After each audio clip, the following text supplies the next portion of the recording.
J'ai fait des études dans une école d'art, une école des beaux-arts à Nancy, il y a un certain nombre d'années.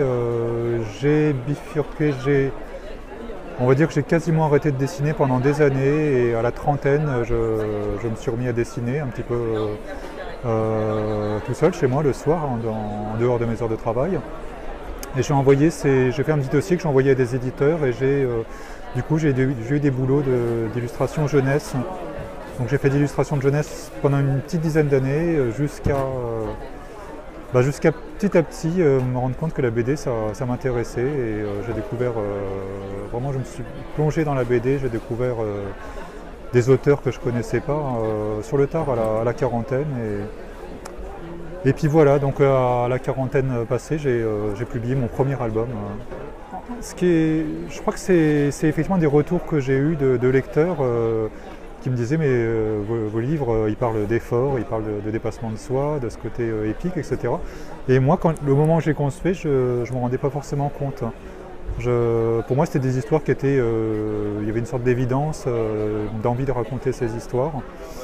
Et effectivement, si on peut trouver un lien, un point commun entre mes trois albums, c'est ce côté, oui, il y a une sorte de lutte, d'envie de se dépasser. Il y a une lutte avec les éléments, mais encore plus avec soi-même, je pense.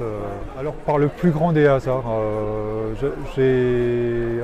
fait, je crois que chaque album que j'ai fait appelait, une fois que j'avais fini l'album, je me disais, c'est bien, ok, super, mais il y a ça, j'ai découvert ça pendant quelques pages où j'ai entrouvert une porte et j'ai envie d'aller plus loin dans cette direction. Et en l'occurrence, je crois que j'avais envie beaucoup de présenter des hommes qui soient de façon très proche avec la nature, c'est-à-dire qui vivent de manière presque fusionnelle les saisons qui passent, la météo, etc.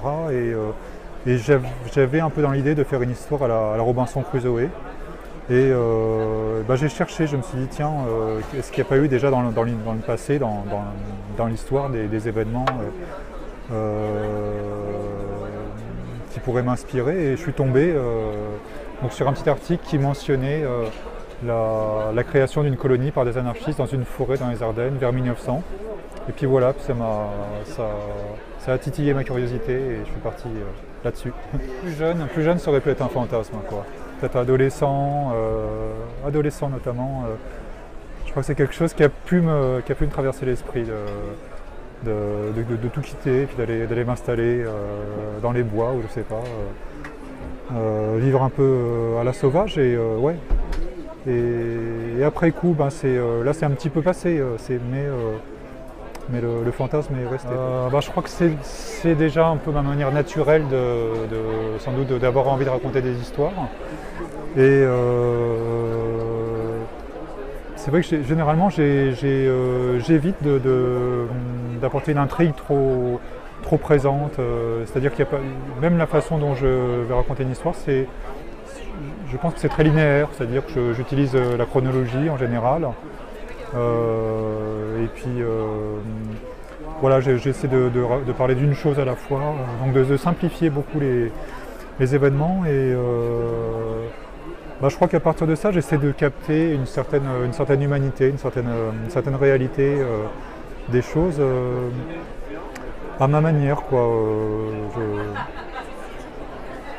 Je ne sais pas tellement comment mieux expliquer ça, mais pour moi c'est assez évident. Alors je travaille en couleur directe, et j'utilise la peinture, donc c'est de la gouache essentiellement, et puis d'autres choses. Alors il y a du crayon de couleur très souvent, que je superpose à ma peinture, de l'encre de Chine qui sert notamment à faire tout ce qui est les cadres et les noirs profonds.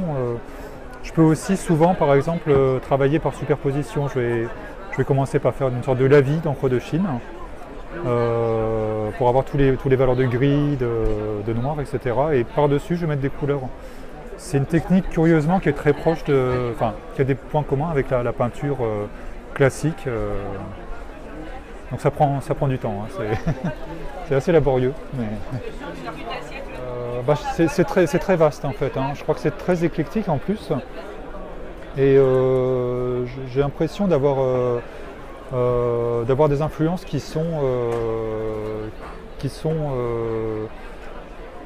où la bande dessinée est une part, mais il y a d'autres éléments. Par exemple, je crois que je suis beaucoup influencé par la peinture, notamment la peinture un petit peu moderne de l'époque, qui va des impressionnistes au début du XXe siècle, au Nabi, au cubisme également. Donc ça, c'est des choses qui m'ont beaucoup marqué. Et puis c'est la vie, c'est des voyages, des balades que j'ai pu faire à tous les âges, hein, plus jeunes, etc. Des balades, voilà, des gens que j'ai pu rencontrer, des bouquins que j'ai pu lire, des films. Et, donc c'est vraiment c'est très vaste, quoi. C'est très vaste et il y a des choses qui peuvent remonter à l'enfance aussi, je pense, des émotions qui peuvent remonter à l'enfance qui sont encore là et je pense qu'ils ressortent à un moment ou l'autre. Est-ce que tu travailles sur un projet actuellement et est-ce que tu peux nous en dire un peu plus? Je ne peux pas en dire beaucoup plus. Alors je travaille sur un projet, a priori un futur album. Hein. Je ne peux pas en dire tellement plus. Pour l'instant je suis dans la phase de scénario. Donc j'ai écrit un scénario entier d'un album. Il y a des choses que j'ai envie de corriger, reprendre.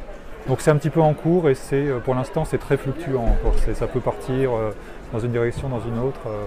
Donc je peux pas trop en dire plus. Alors c'est pas un auteur de bande dessinée, c'est un dessinateur qui s'appelle Sampé, hein, Jean-Jacques Sampé.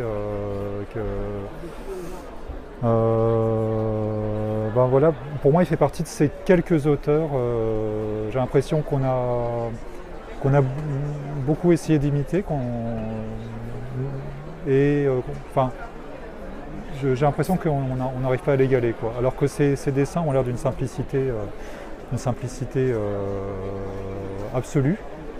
Et pour s'approcher de ça, j'ai l'impression qu'il y a un très long chemin, quoi.